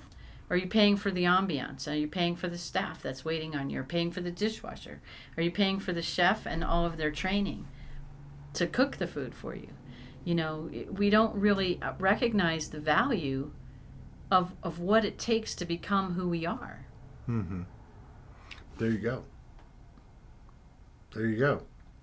There you go. Mic drop. That's it. But that's it. Yeah. Because it's all on us. Yes. It's all about us. Yes. Right? So every experience is really an opportunity. Every experience is an opportunity to increase our value. Yes. Which means that we look at whatever we experienced and find the value. Yes. Because that's it. Right. You know what I mean? Our life is going to be equivalent to the value we have for ourselves. And if we're seeing shit everywhere because our perspective is skewed, yes, then we're going to be carrying, that's what we carry. That's what we carry, and that's what we're shedding. Mm. And so then when we fill our cup full of value, we have so much value to share. I have like values like overflowing now. Yeah. Out of the cup. Like the big old water fountain. Which is crazy because in a materialistic standpoint, I have less than I've had in ever couple of years, right. 2-3 years, seriously. So, but my value has gone. That you know what I mean? One's gone down. Higher. Yeah, it's like an inverse relationship. Yep. Crazy. Yeah. And maybe that's what ends up happening is all the material stuff gets taken away, like when I was on the street, and your value goes up. Regardless of the emotions, regardless of the feelings. Yes. You know what I mean? Yes. Like there's a tremendous value to those 2 years because everything was taken away, which means that I was quieter. Yes. I was in solitude. Yes. And I didn't have anything. So anything I had, even like eating McDonald's, you know, or whatever it was a great value and an experience. Yes. To me. Yeah. And you know, and I think once it brings us to another level of gratitude too, right? Well, that's all it is. Yes. That's all it is. Yes. You know what I mean? That's really it. Yeah. Yeah. Instead of having gratitude for our things and what we've bought or what we own, Yeah. we have gratitude for who we are. Well, you know, the other thing it showed me, which I know people can relate to this, even in this moment, is when everything was taken away or I chose to, however you want to say it. Let it go. I realized the things that I hoarded, and I'm not a hoarder, but the things that I thought I needed or whatever you want to call it. Right. So it ends up going from all stuff to a little pill bottle with 7 rocks in it, representing the masters that I was finding within myself. So and maybe your toothbrush. Yeah, toothbrush. I'm just kidding. but you know what I'm saying is like maybe that's, and again, not in a literal sense, but energetically being cleaned out totally, to have nothing but yourself. Yes. That's really, you know. And how far does it have to go? And does there have to be suffering? I don't think there has to be suffering. There will be pain. Yes. But there doesn't have to be suffering, and pain's not a bad thing. No, you mentioned that yesterday. Yeah, because pain is a temporary thing. It's a transitory thing. Right. You know? It's the door. Yeah, and it gives us an opportunity to. It really presents itself as an opportunity to heal, whatever that is. Mm-hmm. Mental pain, emotional pain, Yeah. spiritual pain, physical pain, And environmental pain. Yes. Yeah. Absolutely. Yeah. And the other thing I can tell you too is that as this occurs and you're emptied, you no longer carry the charge or the degree of charge that you had externalized. Exactly. Yeah. It's beautiful. Mm-hmm. Yeah, so what else you want to talk about? You want to dance? You want to do a dance? Go ahead. Go ahead. Let's do one. Well, you have, yeah. So we have another show in 30 minutes, but we can go a few more minutes. Want to go a few more minutes? What other topic do we have? You want to try to read my mind or something? We could. Your mind is Why quiet. couldn't we contact without the ham radios right now? Why couldn't we test it? Not to do a dog and pony show, but we can contact now. Yeah. Yeah, is it going to come through your mic? I don't know. That would be awesome. I don't know. Let's do something fun. I don't know. What do you want to do? Okay. What do you want to do? You want to do like just want to see like let's. Well, I can't wait to go home and see you on the couch. I'm still there. For those earlier viewers he bilocated to the couch. Bring some firewood because of the fires. Okay, so like, what about if we just kind of pull our resources together, quiet our minds with an intention, not something like we're going to bend a spoon or whatever, but just with an intention, like, and maybe you come up with something, maybe I come up with something. What's the intention? How about experience the giftedness that we are? What does that look like when you gather that giftedness inside of ourselves and we express that outwardly? What does that look like? What does that feel like? What does that seem like to ourselves? And then how is that received from everyone else? Okay, you do that one. Okay. Well, I like, there's a lot of gifts we can play with. I like seeing the most. Okay, I get what you're saying now.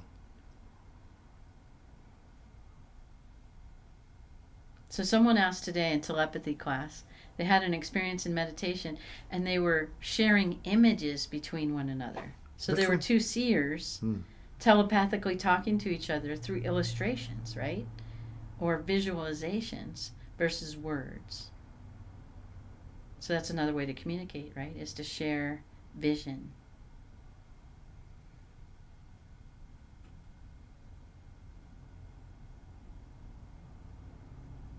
So visually, even everyone listening, visually, to the collective of Soulogy,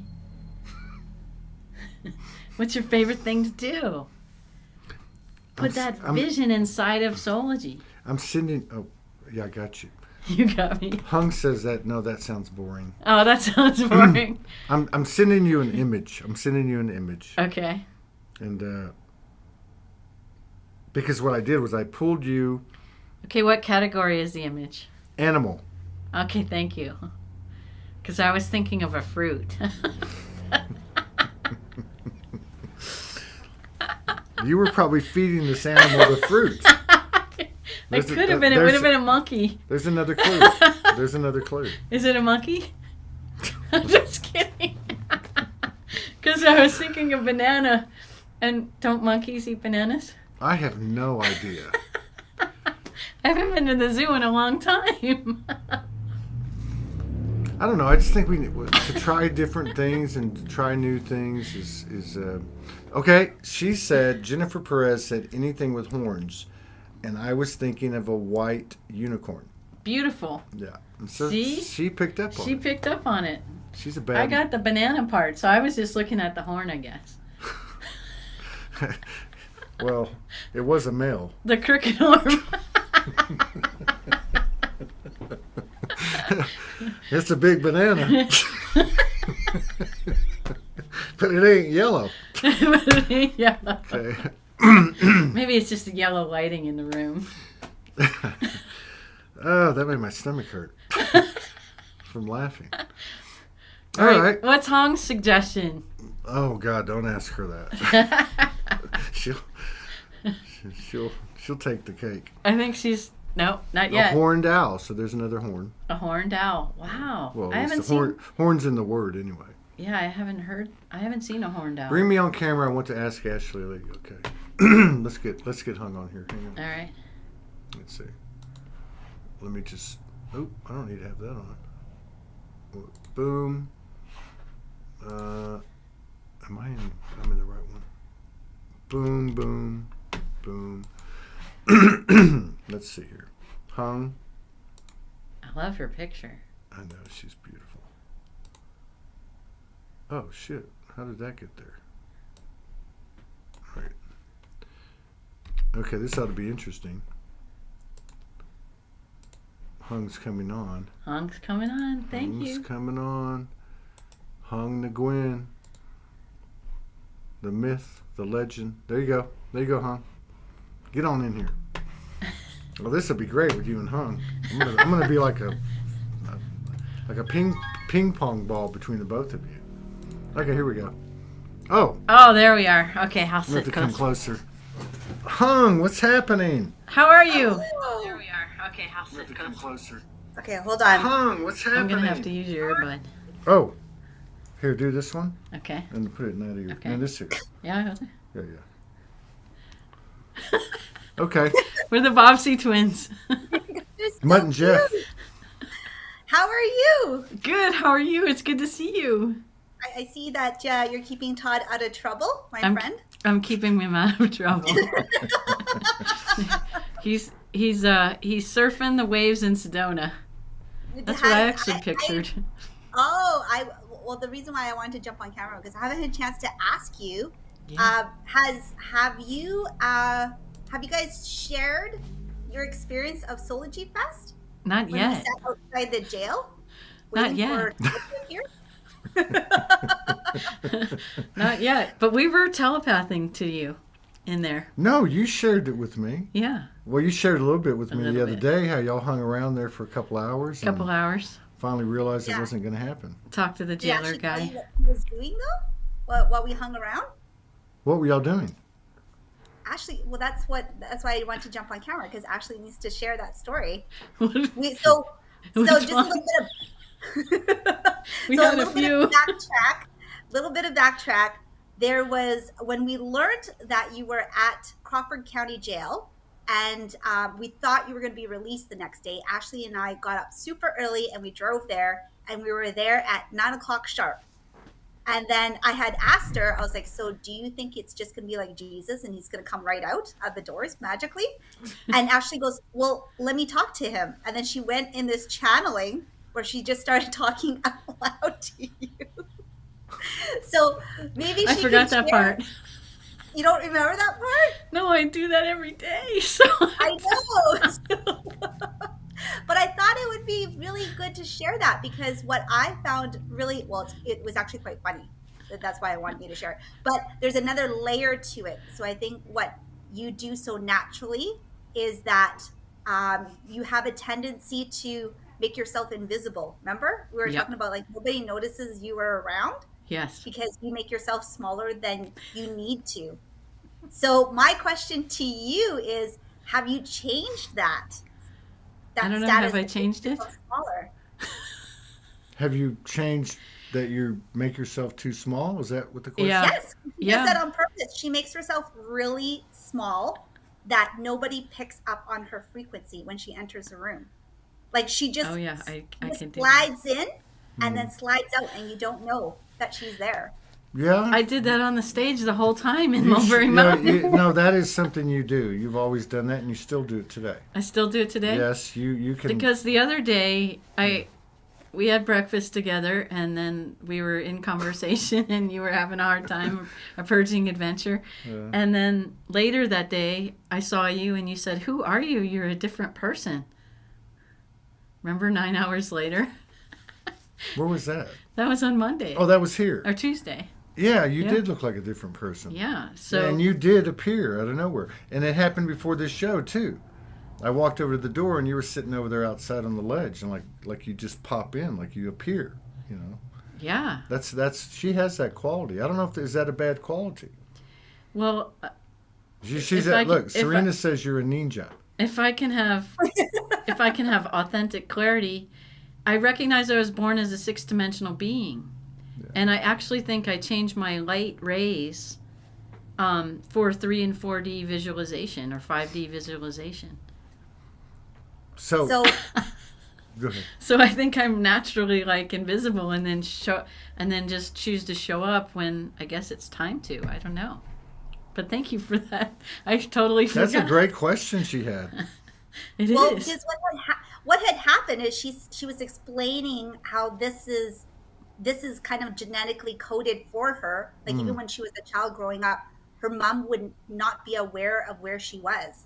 So one of the things I thought was really interesting is I feel like a collective theme where there are many souls like Ashley that have made themselves a lot smaller consciously because they didn't want to cause problems. They didn't want to be seen. They didn't want to interrupt the flow, whatever it was, right? Yeah. And so, but it feels like, and I know because I've been observing some of my quieter friends, they have just like whipped that out, and they're just all over the place now. Like Really? they don't care. They don't care anymore, which I think is great. Like that veil of like acting small, being small, and just all of that. So, and every time I think about that, I think of Ashley because she does it unconsciously. So I was just curious if she has. That's a really good point, because that is happening to people. People Yes. are not giving a shit anymore, not in a bad way, just because they have no intention of hurting anyone. They're just going to be themselves, right? And Right. so she's got a really good point. She And does. She that- has had many good points when we course were she does. together. But the thing is, we're all subject to the human condition, Yeah. and you have so many attributes. but she's making a really good point, because that's almost like a prerequisite to whatever we're forming here, heaven on earth, is to be able to carry that energy and not hold back. Yeah, and be your full self. I mean, I sense in the way that you asked the question, I still am in the state of I don't want to overpower people, and I don't want to take over the room, and I don't want to take over the Well, why? situation. Why? That's my thing. Why? That's Why not? okay. Why Okay, not? so look. There you go. 9 hours later. 9 hours. 9 hours later, after we had breakfast, and I had to go excuse myself to throw up, my last purge for that day. We came over here. 9 hours later, we're here, Yeah. and Shannon was here, Yeah. and Claudia. Claudia was here, Yep. and we were in this room, sitting on the floor, and this woman held court. Yeah. She was not holding back, maybe a little bit, not to take over the room, maybe, Yeah. but not much. She actually wasn't holding back. She wasn't small, and she was. Yeah, I was lit. I actually, yes, I never seen you like that. In the You- dark room, we were lit. Because it was nighttime. Well, we were lit no matter what color the room was. And we weren't even drinking or smoking anything. Well, you weren't. No. But no, but she did. She actually, because I've known you for what, 4 years? Yeah. But yeah, 5. because I was actually taken aback a little bit. I was like, wow, like, you know, and I think I said a Yeah, couple we things. we were talking about how So- some of our intuitive skills were maybe buried or augmented or built in fear instead of in love. So sometimes we could be telepathic because we want to hear what bad things are being said about us or something like that. Intuitive thoughts in fear, which with what she's talking about Yeah. is actually. So my disappearing act is But like you were in fear based. Yeah. Yeah. Yes. Yes. Because one of the things that Ashley was doing, she said, and I don't know if you remember this, but is when we sat there waiting for you to come out, Ashley's like, I'm just going to go in and talk to Todd. And I'm like, okay. And I was going to open the door. I was going to come flying out with her. She goes, no, we sit here. I'm like, what? That's not how we do things. I was like, That's no, not how we let's do go things. in. But Ashley, like, she pulled us back and she goes, let's just sit here. I'm just going to have a moment and I'm going to go in quietly. I don't even remember any of this. Intuitively, and I'm just going to talk to Todd. And then she just vocalized this conversation that she had that obviously I didn't participate in, but it was one of the things that it was, I just thought it was such, I was honored to witness that because one of the things I love about Ashley and a lot of the women that were at Soulogy Fest is that you are so talented and you are so huge that Yeah. I don't know any better. I came into this world ripping and roaring huge, right? So when someone plays small, I can't relate. I'm like, what is the point of you playing small? Yeah. But at Soulogy Fest, she came out and she was getting bigger and bigger and bigger to the point that obnoxiously overpaid stage that we got actually fit her. Like finally she had a stage that would fit her presence, right? Because she got up on there and she owned it. But it's one of those things I'm like, so 3 months have kind of passed since Soulogy Fest. Do you feel that you're still kind of playing small or has something pushed you out of that comfort zone? Well, yeah, that's a fabulous question. You know, yesterday I went out of my comfort zone and went into the collective consciousness and know that I connected with every human on this planet. But it was on the inner and speaking into the concept and the consciousness of value.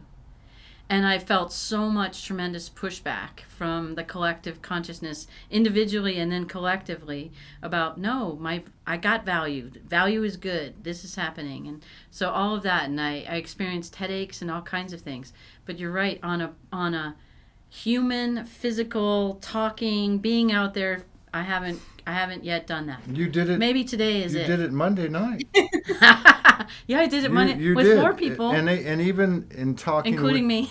Yeah, but even in talking with you off and on since Soulogy Fest was over, Yeah. I've noticed that in you. I've actually noticed that in you. Because Wow. when I met you, we've all changed. I mean, Yeah. I get that, but Yeah, you used to But- say, Ashley, could you talk about the real story? And I'm like, no, I'm still nursing. but what she's pointing out is on point. Yeah. It's accurate, and it's not only accurate for you. I think it's accurate collectively. It's part of that whole speaking your truth and not holding back or not caring what people think.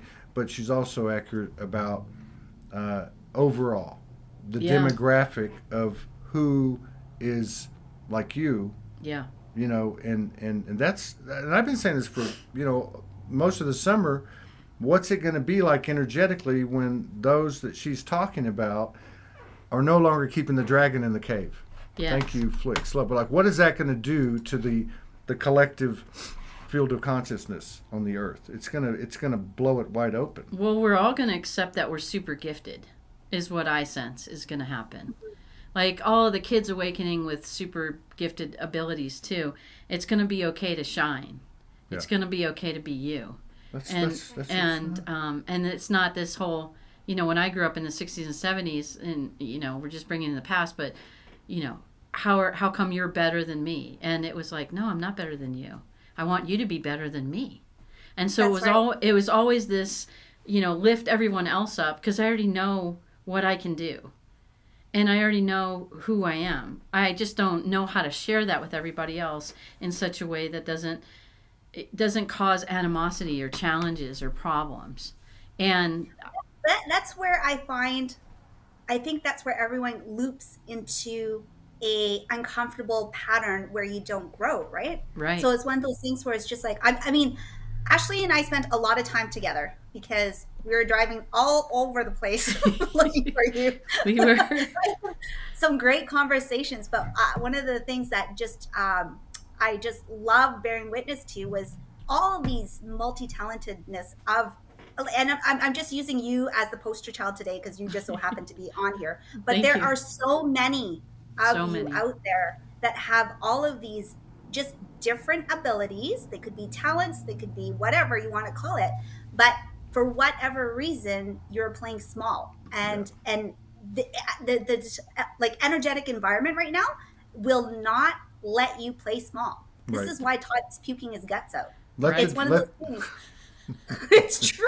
We talked about this the other night. I don't have a problem playing. I don't have a problem with playing small. No, but you do. You still hold back. Oh, you're still playing small. No, I agree with that. I agree with that. Yeah. I agree. I think that's it's permeating through everything. Like even with the music we were doing last night.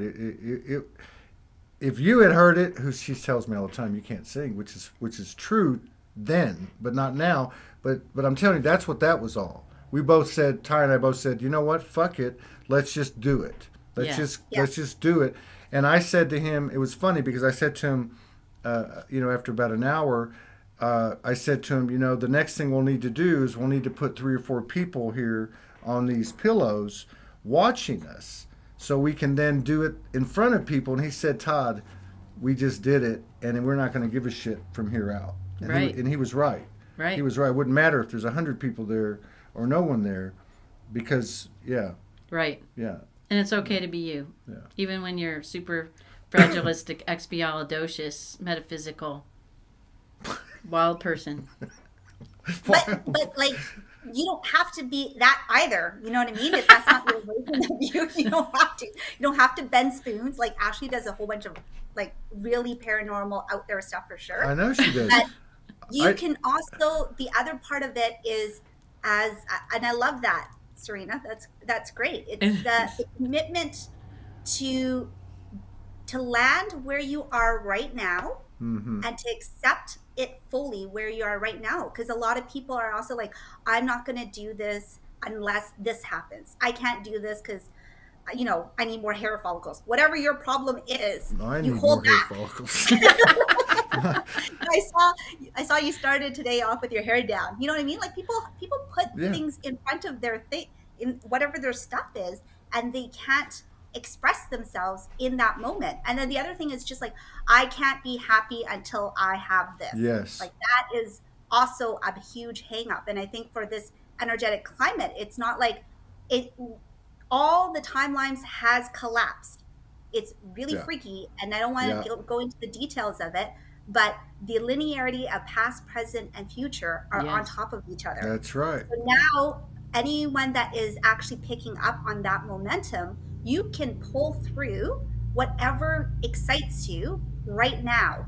And it's one of those things where it's just like you can be at peace right now. You don't need to go to like a million soul searching courses. I know there's lots of like courses out there or groups or anything. You can do that right now. And then the expansion of your, like your true self, it constantly evolves, right? So yesterday you may feel like you want to bend spoons. I was teasing Ashley because she was texting me that she has a certificate in spoon bending. We were bending spoons so we could show people with using higher frequencies that you can create self-healing and bending the spoon, so then you can mend your broken arm, or you can do other things inside your physical body to start to shift it without having to have anything outside yourself. I'm totally a believer in your abilities, your superior abilities, because I've been around you. But I just want to know, why the fuck couldn't you get me out of that jail? We were working on it. Well, can you tell us what did you go talk to me? So What what did I say? What do you remember? Because I Well, don't remember. so I let Ashley do what she needed to do for an hour. So she was talking to small Todd. I don't know what that meant. So I guess your younger version of you. She was going through all age groups of you to try to fast track your healing, because she felt at that moment, if she can help heal you, you can get yourself out Oh, of that jail. was your always- intuition being in fear. Yes. So and then when I gave her an hour, and then after that I just busted out of the car and just went straight to jail and started knocking on doors. And we talked to the That's jail. hung. We talked to the jailer guy. Hung's like a tank. She just goes direct for it. Okay, Ashley, you've had your chance. We tried this backdoor thing. Right. Hey, we're gonna have to get off. I got Haruko's coming on. It's the inner door. It's not the back door. Why do you have to be so technical? Oh, y'all can hang out. I need to go. All right. Take a break. All right. Thanks, Hung. Love Thank you. Here, put that in your Okay. ear. Switch them around. Okay. I gotta go to the restroom. Where's he going? He's got to get ready for the next show. Hey, look, bottom Oh, right, it says finish, and then, no, bottom right on the screen. Bottom right on the screen. Okay, cool. It'll say finish, Gotcha. and then in broadcast. You gotta press it twice. Okay, press it twice. I got the buttons. So how long do we have? I'm not sure. Maybe 10 minutes. 10 minutes? Okay. Yeah. So my other thing that, so going back to that, the other thing that I loved about you is, remember we were en route and we had an Amber Alert? So Yes. going back to that. So why don't you recount that moment? Because there was an Amber Alert when we were attempting to swim somewhere in Eureka Springs. Eureka Springs, Arkansas. That's right. Yeah, we had an Amber Alert, and the child was in a car that they reported. And then I found the car, and I found the state where they were in. And then I telepathically alerted the authorities where that car was and the child. And I think it was 15 or 20 minutes later, they got the child. That's right. Yeah. It was So something like that. It was but the immediacy effect, again, I'm like, why the hell are you playing small, woman? If you can find all the freaking missing children within 20 minutes, and this is a real life example, Yes. why are you hiding in the shadows? And that drives me nuts when people do that, because there are so many talented people out there, and they're just not being like great, taking their power back and exercising that power. If we can all do that, it doesn't have to be big moments like saving a child, but that's just one example of how Ashley had done it so effortlessly. Like she's just driving, she's on automatic mode, and I just so happened to be in the car with her with other women, and it was just the amplification of the women in the car as well. I felt that was able to get it. But again, it's amazing. It's so amazing when we are able to hold each other's frequency that high and keep it sustainable, so we don't loop through the mundane if you don't want to, right? This is if you choose not to. So I was thinking about you a lot, because I was like, oh, I wonder what she's doing up now, like what has shifted for you since Soulogy Fest? Oh my goodness. Well, teaching telepathy classes to kids and adults, and then supporting, combining with practitioners to create energy mastery schools for kids. So I'm working on that and developing that worldwide. Preconception, through conception, through gestation, through birth, through infancy, all the way to young adulthood. Helping children and families learn about their energy mastery physical, mental, emotional, and spiritual. So they become unified in their being and then optimize their relating with themselves, each other, and the circumstances or the environments they create in their world, expressing their full giftedness, having the opportunity to heal from within, not needing anything from outside of themselves. So that's what you said before Soulogy Fest. Did you learn anything new after that? Is that what you said before? I'm learning how to navigate that huge field of awareness.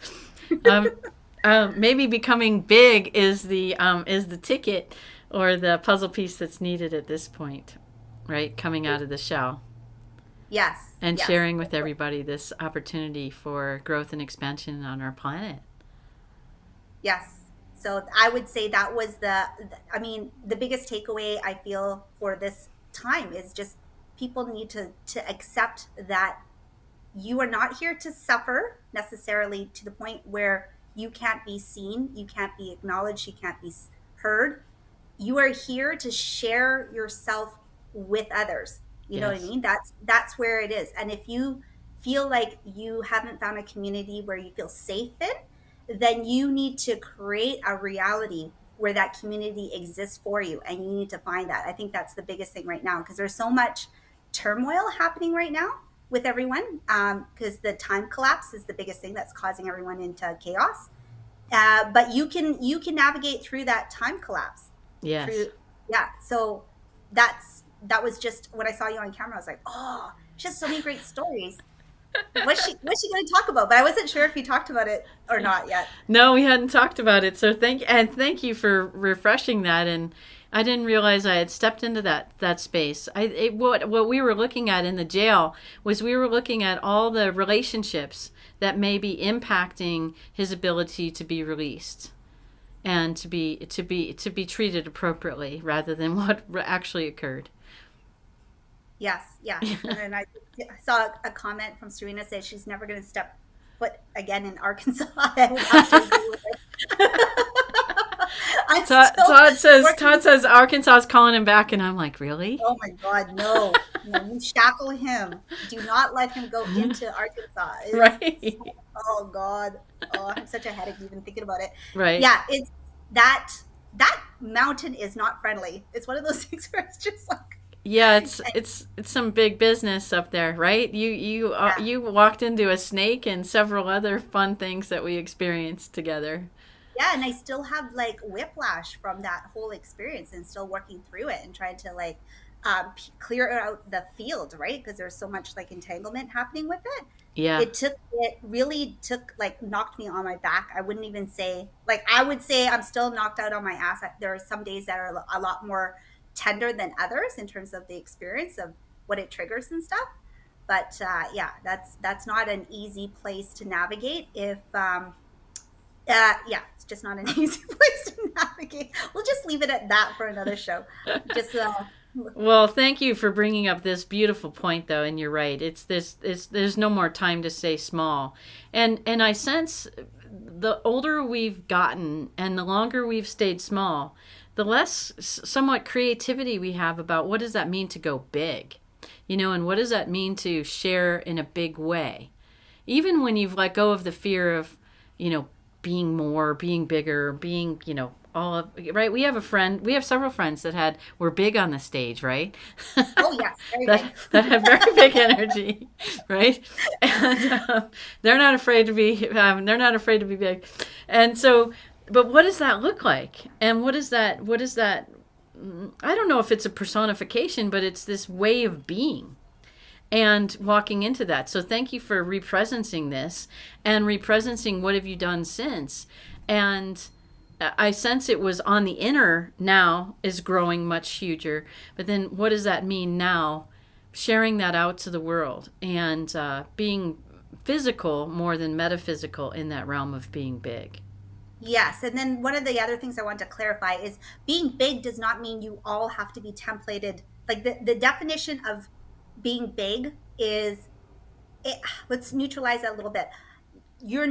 Playing small means that in fear, you have somehow covertly created a veil around you to keep yourself safe, right?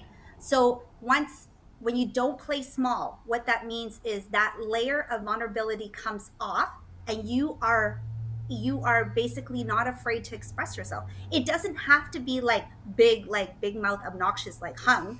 It could be big in just like something like, you know what, when that happened, I also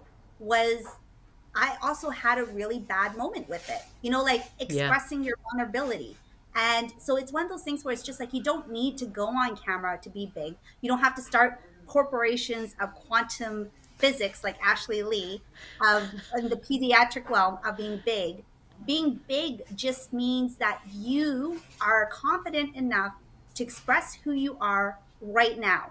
Right And now. with all right now. And it's not about tomorrow. It's not about your past. It's right Okay. now. What does that feel like? Okay. Ready for the next one? Awesome. Thank you. All right. That's a great closer. What was the closer? What was the closer? Say that again, Hung. I can't hear it. What was, I don't know what What'd the closer was. He's listening.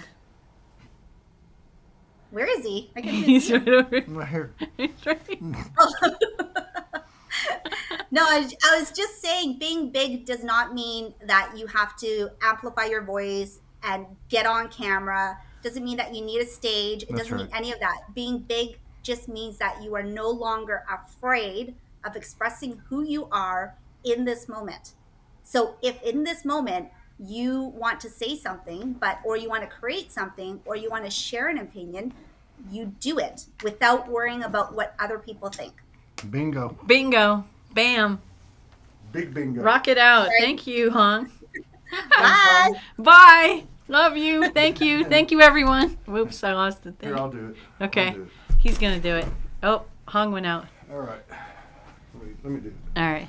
I got it. Todd's going to help us out. Okay, I got it. Love you all. Thank All right, you. we'll be for right listening. back with Haruko All right. in just a